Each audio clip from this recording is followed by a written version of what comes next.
The lights on the bridge of the research vessel Starlight flickered as another power surge rippled through the ship's damaged systems. Commander Lisa Howard gripped the edge of her command chair, her knuckles white. The ship groaned around her, like a wounded animal fighting to stay alive. "Status report," she said, her voice steady despite the chaos. Chief Engineer Maria Garcia looked up from her console, her face smudged with soot. "Main power at 23% and falling. Life. Support stable for now, but we've lost engines completely. Hull breaches on decks 3 and 4, but emergency seals are holding." Lisa nodded. 6 hours ago, the Starlight had been peacefully mapping the outer reaches of the Vega Nebula. Now, after an unexpected meteor shower had torn through their ship like paper, they were drifting in space with no way home. "How many wounded?" Lisa asked. Security Officer Daniel Williams consulted his tablet. 17 injured, 3 critical. Dr. Allen has them stable in medical, but he's asking for more supplies. Lisa stood and walked to the main view screen. Stars shimmered against the blackness of space, beautiful and cold. The colorful gases of the Vega Nebula swirled in the distance, now a mocking reminder of how far they were from help. "Communications?" she asked. Communications Officer Greg Powell shook his head. "Long-range comms are down. We can broadcast, but the signal boost is minimal. Even at maximum power, it would take weeks for a message to reach the nearest human outpost." Lisa stared at the stars for a long moment. 26 crew members were looking to her for leadership, for hope. They were exploring farther than any human research vessel had gone before. That had been exciting yesterday. Today it might kill them all. "We're not giving up," she said finally. "Greg, prepare an SOS message. Broadcast on all frequencies, maximum power. Maria, divert all non-essential systems to boost the signal." Greg looked uncertain. "Commander, even with a boosted signal, the chances of anyone hearing us are—" "I know the odds," Lisa cut in. "But we have to try. Include our coordinates, ship status and crew condition in the message." As her crew rushed to follow orders, Lisa returned to her chair. She knew the truth. Unless they got extremely lucky, the Starlight would become their tomb. But as long as there was power left in the ship, she would fight for her people. Far away from the struggling human ship, Senior Diplomatic Officer Zal Teth of the Galactic Concordat sat in his monitoring station. His long, blue fingers moved gracefully over the control panel as he scanned routine communications from the border regions. The Concordat, an alliance of 17 advanced species, maintained peace across 3 spiral arms of the galaxy. Part of that peace involved monitoring unexplored regions where new species might emerge. A soft chime from his console caught his attention. His large amber eyes blinked in surprise as he read the incoming data. "Unusual transmission detected in Sector 87 Delta," his computer reported. "Unknown origin, primitive encoding methods. Possible new species contact." Zalteth felt a flutter of excitement. New species discovery was rare and always significant. He redirected the sensors to focus on the transmission source. As the message decoded, his excitement turned to concern. The message was simple, a distress call from a damaged vessel. But what troubled him was the location. Sector 87 Delta had recently been claimed by the Vexcar, an aggressive species known for their territorial expansion. Most troubling of all was the species identification. Zalteth stared at the screen in disbelief. "Humans," he whispered. Every educated member of the Concordat knew about humans. Their planet, Earth, was classified as a death world, a high-gravity, radiation-bathed planet that produced physically robust and surprisingly aggressive life forms. The Concordat had been observing Earth for centuries, watching as humans developed from primitive tool users to a spacefaring civilization in record time. Concordat policy was clear: no contact with Deathworld species until they reached a certain technological and ethical threshold. Humans were close to that threshold but hadn't crossed it yet. They were considered too unpredictable, too prone to violence. And now a human ship was broadcasting a distress signal from Vexcar territory. Zalteth faced a terrible choice. Concordat law prohibited him from responding directly to the humans. But if he did nothing, the Vexcar would eventually detect the human ship. The Vexcar showed no mercy to trespassers. They would either destroy the humans outright or worse, capture them for study. As he hesitated, the computer chimed again. Signal analysis complete. Vessel contains 26 life forms. Significant damage detected. Life support systems compromised. 26. Lives hanging in the balance. Zalteth made his decision. Computer, prepare a coded warning message. Minimal information. No concordant identifiers.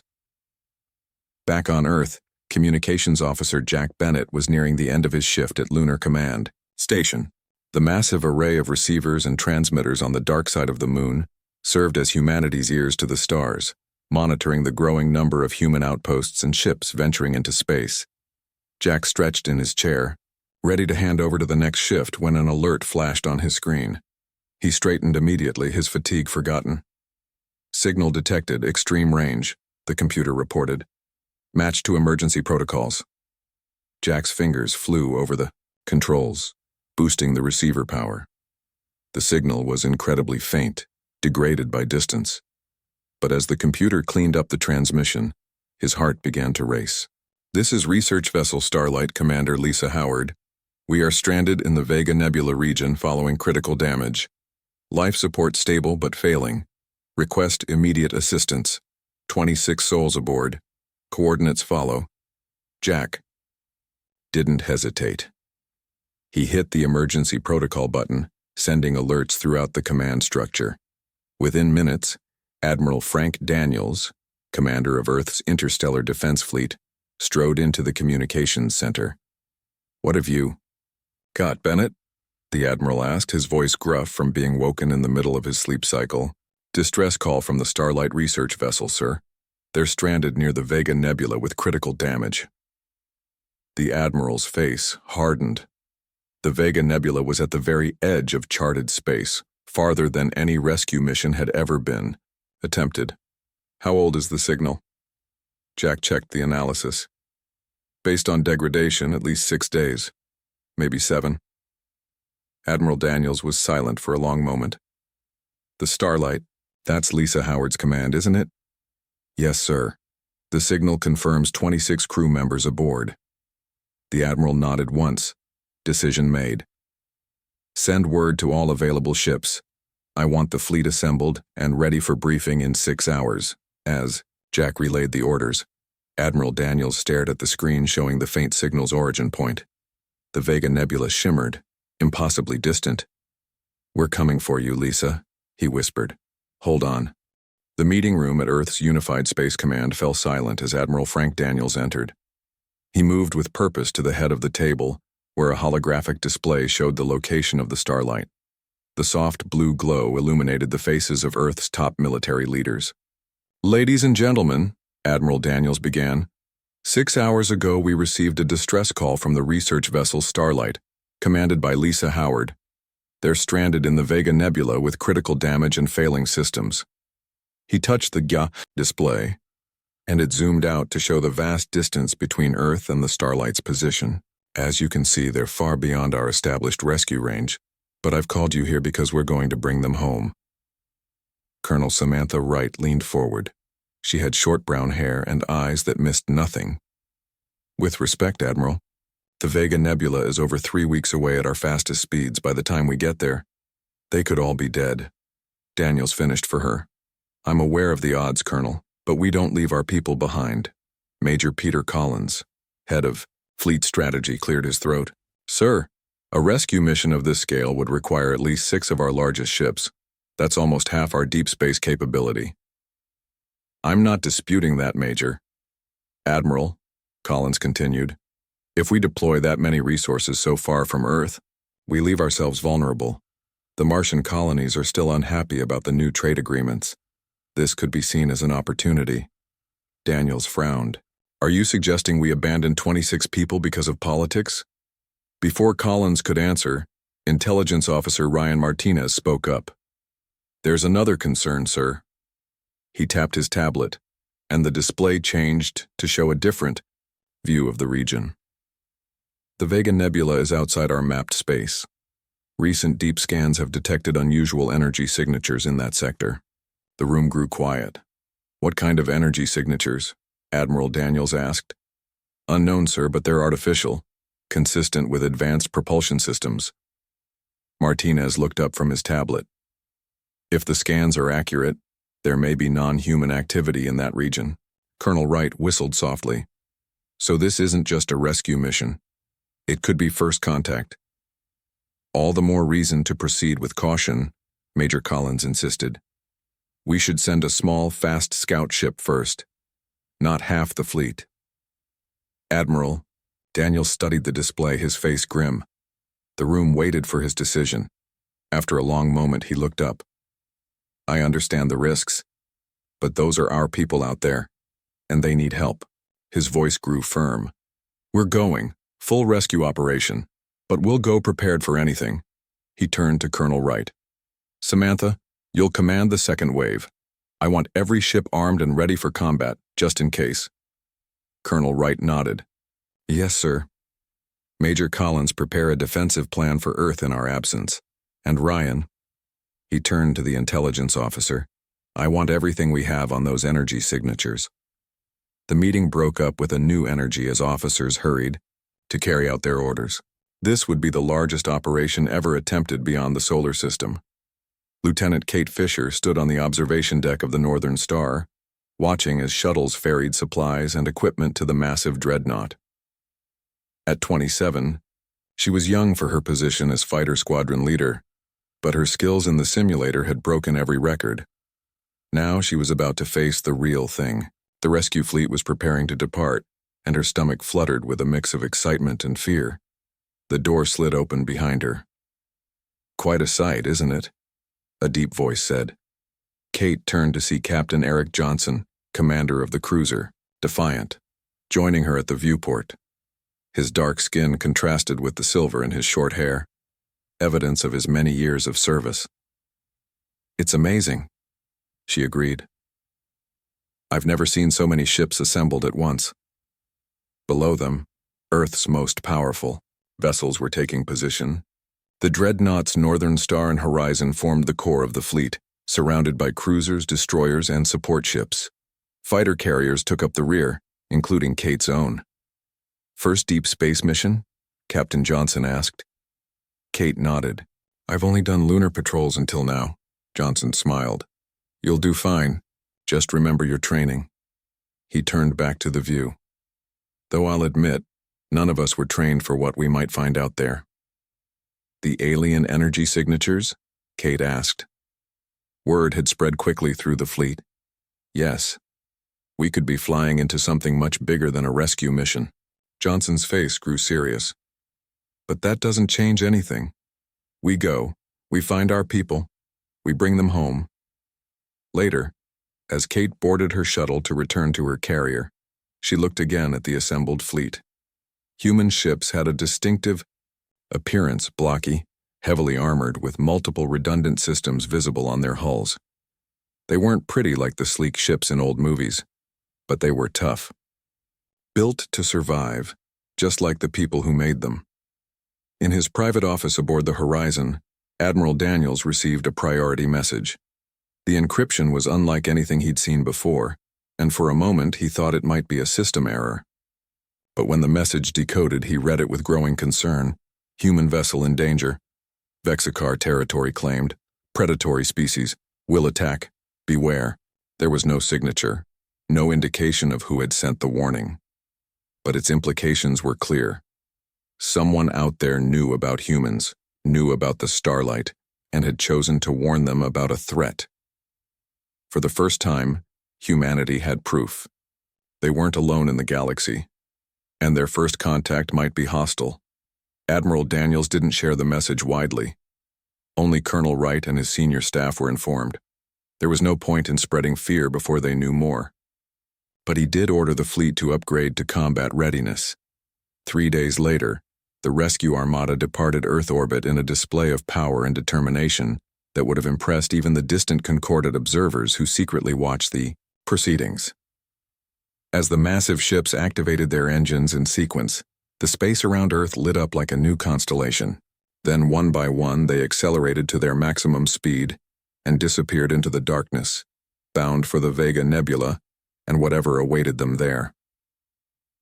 On the bridge of the horizon, Admiral Daniels stood with his hands clasped behind his back, watching the stars streak by on the view screen. "Hold on, Lisa," he whispered. "We're coming." Aboard the damaged Starlight, Commander Lisa Howard made her daily rounds. 10 days had passed since the meteor strike. Food was being rationed, and the temperature had been lowered to conserve power. The crew wore extra layers as they worked, to keep critical systems functioning. In the medical bay, Lisa checked on the injured. Dr. Allen looked tired but managed a smile. "They're stable," he reported. "Wilson's leg infection is responding to treatment." Lisa nodded, grateful for small victories. "Any change with Baker?" Dr. Allen's smile faded. Engineer Baker had taken the worst injuries during the meteor strike. "Still unconscious, I'm doing everything I can." Lisa placed a hand on his shoulder. "I know you are." As she continued her rounds, Lisa maintained a confident expression for her crew. But alone in her quarters that night, she studied their remaining supplies with growing despair. Life support was holding, but their food would run out in 15 days. After that, a soft beep from her console interrupted her thoughts. A message was coming in, not from Earth, but from an unknown source. The text was simple and chilling. "Danger approaches. Hostile species detected near your position. Prepare defenses." Lisa stared at the message, her mind racing. If this was real, they weren't just stranded. They were about to be under attack. And if help was coming from Earth, it might arrive too late. Captain Jason Miller stood on the bridge of the assault carrier Valiant, leading the advanced scout group of Earth's rescue fleet. After 2 weeks of pushing their engines to the limit, they had finally reached the outer edges of the Vega Nebula. The main fleet, led by Admiral Daniels, was 6 hours behind them. "Passive scans only," Captain Miller ordered. "I don't want to announce our presence until we know what we're dealing with." His crew worked in tense silence. The colorful gases of the nebula swirled across the view screen, beautiful but hiding whatever dangers might lurk within. "Sir," the sensor officer called out, "I'm picking up the Starlight's emergency beacon. Bearing 047, range 500,000 kilometers. Miller nodded. "Good, at least they're still transmitting. Any other ships in the area?" The officer frowned at her console. "There's something else out there, multiple signatures surrounding the Starlight's position. They're not human designs." The bridge fell silent. First contact.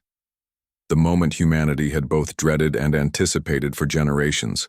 "Show me," Miller said. The view screen changed to display a tactical map. The Starlight appeared as a blue dot in the center. Around it, 7 red dots moved in a precise pattern. "They're scanning the Starlight," the tactical officer reported, "and occasionally firing some kind of energy weapon at it. Not enough to destroy it, but they're testing its defenses," Miller finished. "Or studying it." He made his decision quickly. "Battle stations, prepare to drop out of FTL.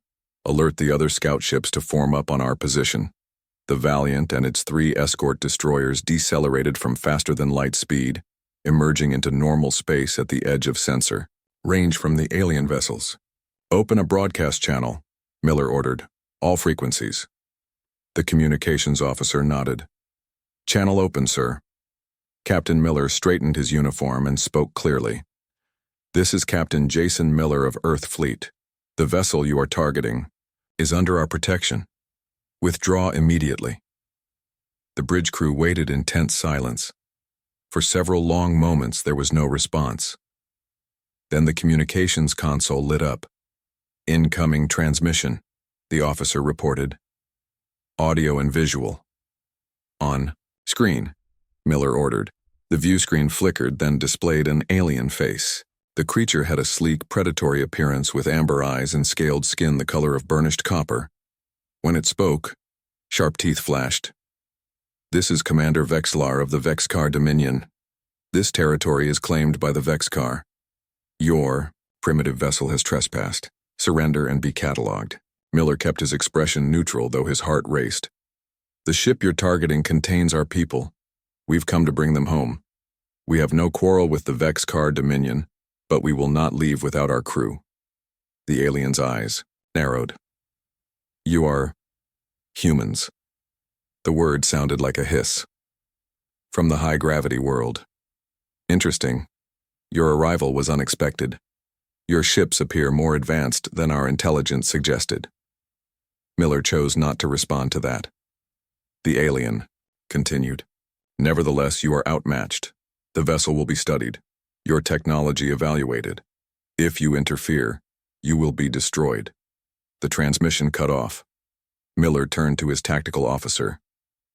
Analysis of their weapons? Energy-based, sir. Powerful. But their targeting system seems slow to acquire lock. Their ships are fast but lightly armored compared to ours. Miller nodded.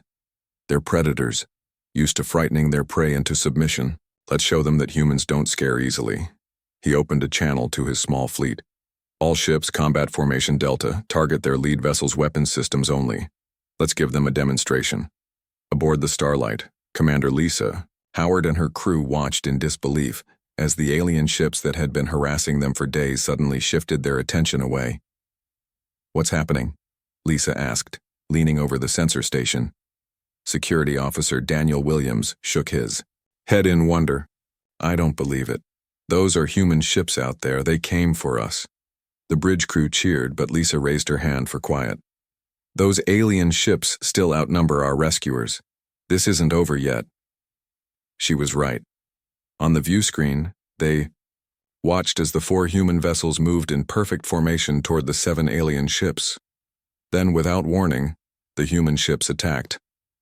They moved with surprising speed, firing precise bursts that struck the lead alien vessel's weapon emplacements. The coordinated assault happened so quickly that the alien ships barely had time to respond. Look at that, Engineer Maria Garcia whispered. They hit exactly what they aimed for. No wasted shots. The alien ships regrouped quickly, moving to surround the human vessels.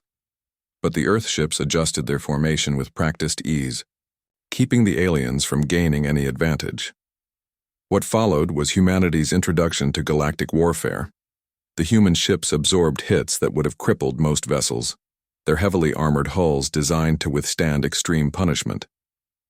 They returned fire with devastating accuracy, targeting engines and weapons systems rather than attempting to destroy the alien ships outright. The battle was interrupted by the arrival of a new signal. Both human and Vexacar ships paused as a EO, massive energy signature appeared at the edge of the nebula. The main fleet, Lisa breathed. They're here. The view screen filled with ships. Dozens of them. Earth had sent everything they had. The largest dreadnought moved to the front, its massive form dwarfing even the Vexcar command ship. A transmission broadcast across all channels. This is Admiral Frank Daniels of Earth Fleet. I am here to retrieve our people and withdraw peacefully. Continue to interfere, and we will respond with full force. The Vexcar ships hesitated, clearly reassessing the situation. Then they began to pull back, maintaining a defensive formation but no longer attacking. A new alien voice broke into the communications. This is Observer Krell Knox of the Galactic Concordat. I request communication with the human leader. Admiral Daniels agreed to the meeting. A shuttle departed from a previously unnoticed ship that had been watching the battle from a distance. Meanwhile, rescue teams from the Valiant finally reached the Starlight. Medical personnel rushed to treat the injured crew while engineers assessed the damage. Lieutenant Kate Fisher led the first team aboard. She found Commander Lisa in the medical bay checking on her wounded. Commander Howard, Kate said, saluting. Lieutenant Kate Fisher, Admiral Daniels sent us to bring you home. Lisa returned the salute, her eyes filled with tears of relief. You came all this way for us? Kate smiled. We don't leave our people behind, ma'am, no matter how far. As the rescue operation continued, Captain Jason Miller received new orders from Admiral Daniels. The Valiant would escort the Starlight and its crew back to Earth immediately, while the main fleet remained to deal with the diplomatic situation. You've done enough, Jason, the Admiral told him. Get our people home. I'll handle the aliens. Miller didn't argue. As his ship prepared to depart with the damaged Starlight in tow, he watched the view screen where Admiral Daniels was about to meet with the representative of the Galactic Concordat. Humanity had reached the stars, and now, the stars had noticed. Admiral Frank Daniels stood in the conference room of the Dreadnought Horizon, waiting for the alien representative. His senior officers flanked him, their faces showing a mix of tension and excitement. After centuries of wondering if humanity was alone in the universe, they were about to have their first official meeting with an alien diplomat. The door slid open, and observer Krell Knox of the Galactic Concordat entered. The alien was tall and slender with pale blue skin and large silver eyes that seemed to take in everything at once. Unlike the predatory Vexcar, Krell Knox moved with a calm grace that suggested a different evolutionary path. "Admiral Daniels," the alien said in perfect English, "I am Observer Krell Knox. Thank you for agreeing to this meeting." Daniels nodded. "You speak our language well." "The Concordat has been studying your broadcasts for some time," Krell Knox explained. "We find your species fascinating." Colonel Samantha Wright shifted slightly beside the Admiral. The idea that aliens had been watching Earth without their knowledge was unsettling. "You mentioned the Galactic Concordat," Daniel said. "What exactly is that?" Krell Knox gestured with long, six-fingered hands. "An alliance of 17 spacefaring species. We maintain peace across much of the galaxy. I was here observing the border dispute with the Vexcar when your ships arrived. And you just watched while the Vexcar attacked our research vessel?" Colonel Wright asked, unable to hide her anger. The alien's silver eyes blinked slowly. "Non-interference is our policy with emerging species. Your unexpected arrival has complicated matters." Admiral Daniels leaned forward. "We came to rescue our people. Nothing more. Once the Starlight and its crew are safely away, we'll withdraw from this region." "I understand," Krell Knox said.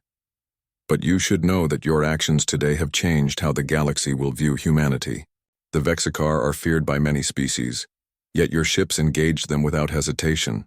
The aliens seemed to study their reactions before continuing. "You should also know that many in the Concordat have classified Earth as a death world, and humans as a potentially dangerous species." "Death world?" Major Ryan Martinez asked. "A planet with high gravity, extreme environments, and dangerous wildlife," Krell Knox explained. "Species from such worlds tend to evolve certain aggressive traits, physical resilience, territorial instincts, pack behaviors." Admiral Daniels frowned. "You make us sound like animals." "Not at all," Krell Knox said quickly. "Merely shaped by your environment. But today I observed something unexpected. Your ships place themselves at risk to protect others of your kind. This level of self-sacrifice for non-kin is rare among predator-evolved species." Before Daniels could respond, an alarm sounded. The tactical officer's voice came over the speaker. "Admiral, Vexacar reinforcements have arrived. 15 ships moving into attack formation." Daniels turned to Krell Knox. "Is this your doing?" The alien looked genuinely surprised. "No. The Vexacar must have called for help when your fleet arrived. This is unfortunate." "Battle stations," Daniels ordered. "All ships to combat formation." The human fleet moved with practiced precision, the larger ships forming a protective barrier around the damaged Starlight, while the faster vessels took up flanking positions. Observer Krell Knox watched with obvious interest. "Your combat formations are remarkably efficient." "We've had plenty of practice fighting each other," Colonel Wright said grimly. The Vexcar fleet spread out, attempting to surround the human ships. Their lead vessel broadcast a message. "Human forces, you have violated Vexacar territory. Surrender or be destroyed." Admiral Daniels didn't bother to respond. Instead, he opened a channel to his fleet. "Defensive positions, hold fire until they make the first move." The waiting was brief. The Vexcar ships launched a coordinated attack, energy weapons flaring across space toward the human fleet. "Return fire," Daniels ordered. "Target their weapons and engines." The space between the fleets lit up with weapons fire. Human ships took hits but held their positions. their reinforced hulls absorbing punishment that would have crippled most vessels. They returned fire with devastating accuracy, disabling several Vex-Car ships in the opening minutes of the battle. Observer, Krelnock stood transfixed by the tactical display. Remarkable. Your ship's durability exceeds anything in our database. We build things to last, Major Martinez said. The battle intensified as the Vex-Car changed tactics, concentrating their fire on single human ships, trying to overwhelm their defenses. A destroyer took heavy damage but continued fighting. Then, the Vex-Car flagship broke through the human formation, its weapons targeting the vulnerable Starlight where rescue operations were still underway. Without hesitation, Captain Eric Johnson of the cruiser Defiant moved his ship into the line of fire. The Vex-Car weapons struck the Defiant directly, tearing through its hull. The Defiant's taken critical damage, the tactical officer reported. Captain Johnson is moving to shield the Starlight. On the tactical display, they watched as the damaged cruiser placed itself between the Vex-Car flagship and the Starlight, absorbing hit after hit. Order him to withdraw, Daniels said, his voice tight. He's not responding, sir. Communications are down. The Defiant's engines flared one last time as Captain Johnson used the last of his power to ram the cruiser directly into the Vex-Car flagship's main weapon array. The explosion disabled the alien vessel's primary weapons. He sacrificed himself, Krelnock whispered. For others. Admiral Daniels' face was grim. All ships focus fire on the Vex-Car flagship now. The human fleet responded immediately, concentrating their attack on the already damaged Vex-Car command ship. Under the barrage, the alien vessel's shields failed, and its engines went dark. The loss of their flagship seemed to confuse the Vex-Car fleet. Their coordinated attack faltered as ships began taking independent actions without central command. Admiral Daniels seized the opportunity. All ships, attack pattern Omega. Break their formation. Human vessels surged forward in a complex maneuver that split the Vex-Car fleet into isolated groups. Cut off from each other, the alien ships found themselves facing overwhelming firepower from multiple directions. One by one, the Vex-Car vessels began to retreat, jumping to faster-than-light speeds to escape the battle. Within minutes, only disabled ships remained. Observer Krell Knox turned to Admiral Daniels. The Vex-Car retreated. This has gone precedented. They never retreat. There's a first time for everything, Daniels said, but there was no triumph in his voice. The victory had come at a high cost. Colonel Wright approached with a damage report. We've lost the Defiant with all hands. 3 other ships have heavy damage. Casualty reports still coming in. Admiral Daniels nodded solemnly. Begin rescue operations for any Vex-Car survivors, and prepare a memorial service for Captain Johnson and his crew. Krelnox seemed stunned. You would rescue your enemies?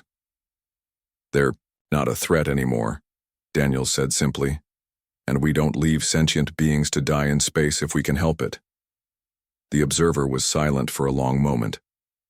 Admiral, I must contact the Concordat Council immediately. I believe we have significantly underestimated your species. 3 weeks after the battle in the Vega Nebula, Commander Lisa Howard stood at the observation deck of the horizon, watching as Earth grew larger on the view screen. Her crew, once stranded and facing death in deep space, now stood beside her, their faces reflecting the same mix of emotions she felt: relief, joy, and disbelief at what they had experienced. We're home, Chief Engineer Maria Garcia whispered, her voice thick with emotion. Lisa nodded, unable to speak past the lump in her throat. When she had sent that desperate SOS signal into the void, she never imagined it would lead to humanity's first contact with alien life, or that her people would travel farther than any rescue mission in history to bring them home. The door slid open, and Admiral Daniels entered. The crew straightened to attention, but he waved them to relax. At ease, he said. I wanted to see you all before we dock. Earth is different now. The news about alien life has changed everything. Lisa nodded. In the 3 weeks of their journey home, transmissions from Earth had kept them informed of the global reaction. Fear, excitement, wonder. Humanity was experiencing it all. What happens now, sir? Security Officer Daniel Williams asked. Admiral Daniels smiled slightly. Now we prepare for our new place in the galaxy. He turned to Commander Lisa. But first, there's someone who wants to meet you. The Admiral led them to the conference room where a tall, blue-skinned figure waited. Observer Krell Knox of the Galactic Concordat bowed slightly as they entered.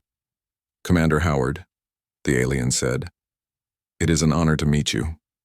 Your distress signal has changed the course of galactic history. Lisa wasn't sure how to respond to that. I was just trying to save my crew. Precisely, Krell Knox said, and in doing so, you revealed the true nature of humanity to the stars. The alien turned to address everyone in the room. The Galactic Concordat has been observing Earth for centuries. We classified your world as a death world, and your species as potentially dangerous. We expected that when humans finally reached deep space, you would be conquerors. Admiral Daniels crossed his arms. And now we have witnessed something unexpected. Krell Knox's silver eyes seemed to shimmer.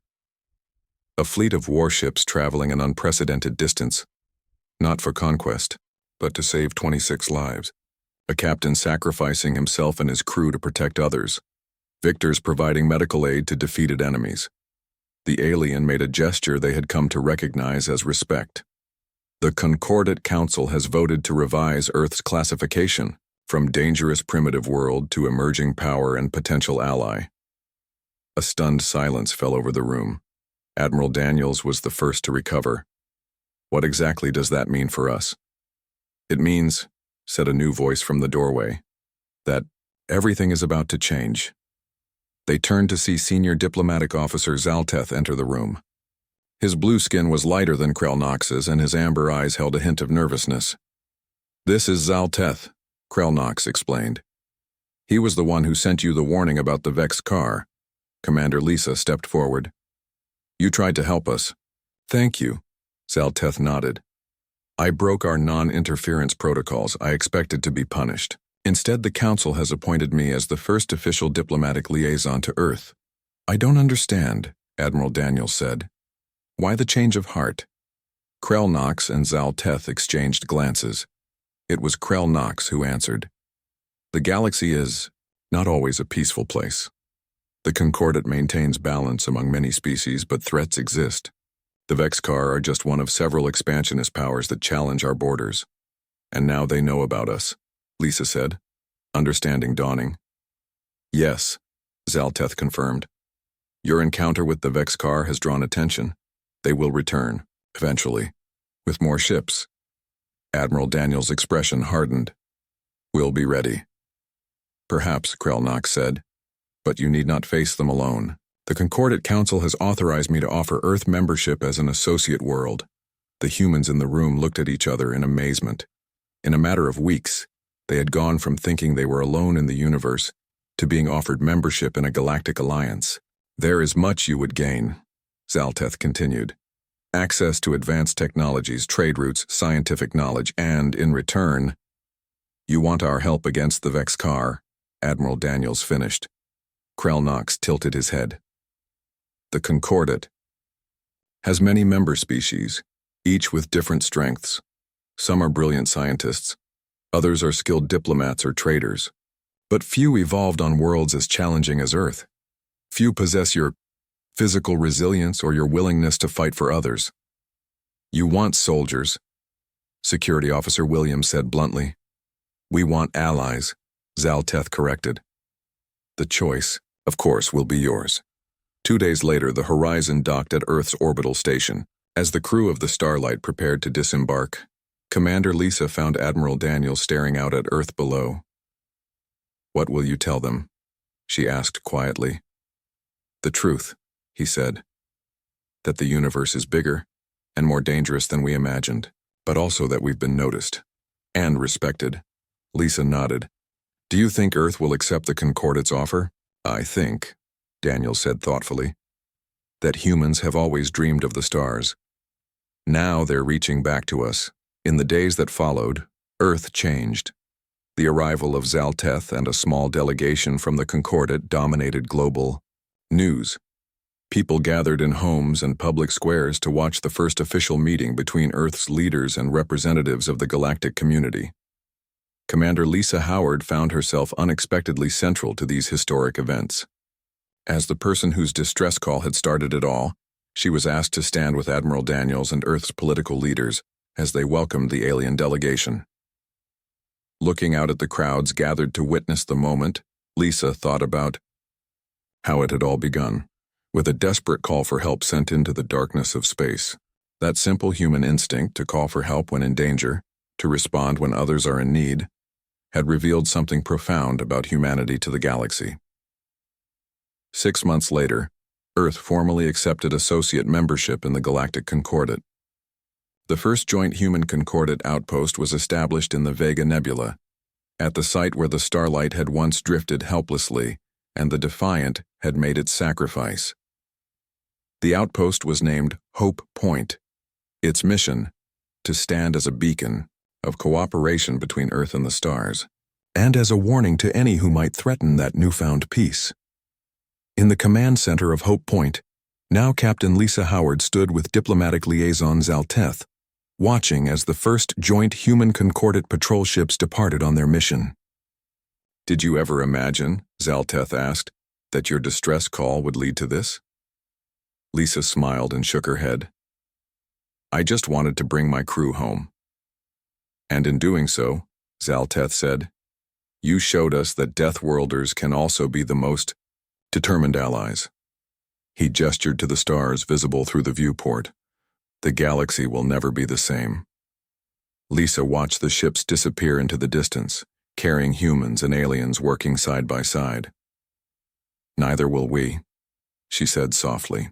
"And that's a good thing."